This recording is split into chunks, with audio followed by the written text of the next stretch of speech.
Congratulations on purchasing your new Jamo Studio 8 speakers. This high-performance, compact speaker line has been completely redesigned to bring great sound to modern living spaces. In this video, we'll go over correct placement of each speaker in your room and how to connect each speaker to your AV receiver. For floor-standing models, place the box on its side and use a knife to cut the tape. Stand the box vertically, upside down, and pull the box off the top of the speaker. Unboxing the speaker upside down will make it easier to attach the included feet. More on that in a second. For bookshelf and center channel models, simply open the box from the top and remove the speakers. Be sure to remove the grills, manuals, and any included hardware before discarding the carton and packing material.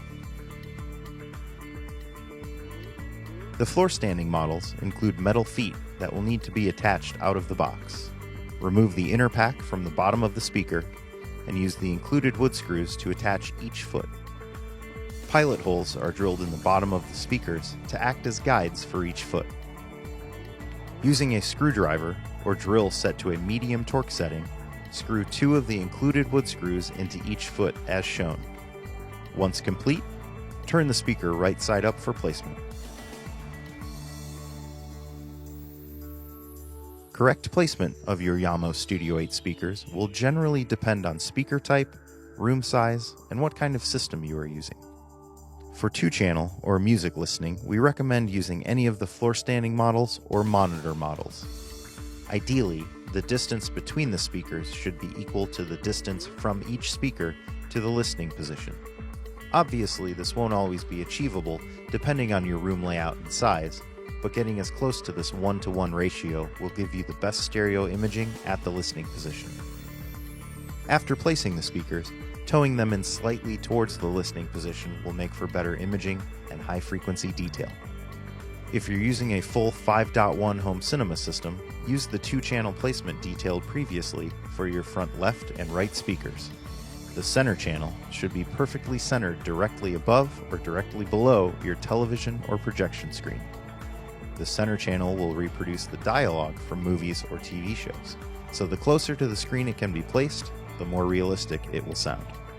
The side surrounds will ideally be placed the same distance from your listening area as your left and right speakers, just to the side or slightly behind the listening position.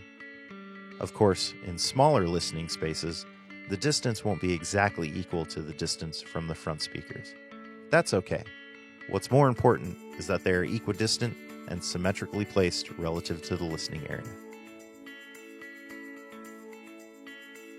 If you purchased S809 floor standers, S807 floor standers, or S803 bookshelves as part of your system, you have the option of adding the S8 ATM Dolby Atmos elevation speakers for a full 3D Dolby Atmos listening experience. To add the S8 ATMs to your system, simply place each one on top of the S809, S807, or S803 speakers.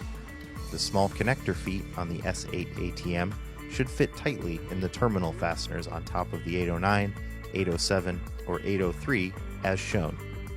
For more information on Dolby Atmos and how it can improve your home theater experience, go to dolby.com. When using an S810 sub or S808 sub subwoofer in your 2-channel or multi-channel system, specific placement of your subwoofer relative to the listening area isn't as important, since low frequencies propagate evenly from the speaker. However, finding the right placement in the room can help increase performance and output. This will typically be in the corner of the room.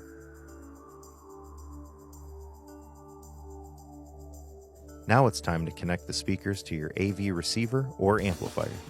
First, connect the speaker wire to the binding posts on the back of the speaker, matching the red speaker wire to the red terminal and the black speaker wire to the black terminal. If you are using clear wire, connect the striped wire to the black terminal and the non-striped wire to the red terminal.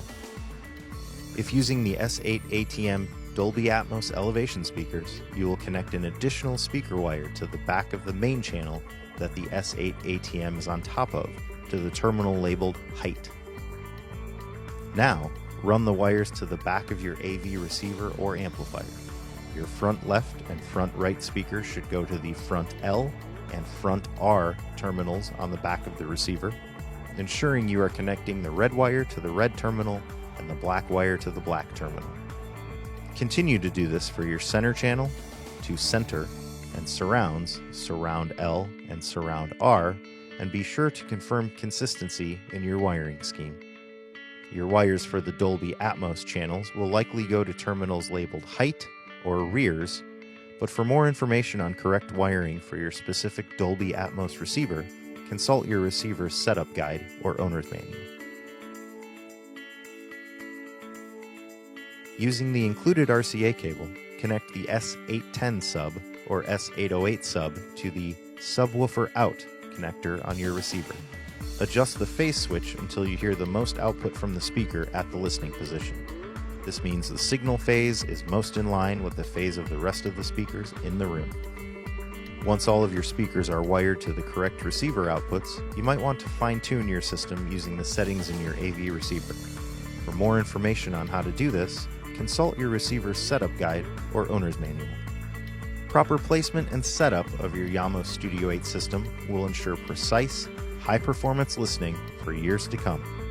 We appreciate your Jamo Studio 8 purchase, and we know you will love the pure, balanced, dynamic sound that Jamo speakers provide. For more information on other great Jamo products, go to jamo.com.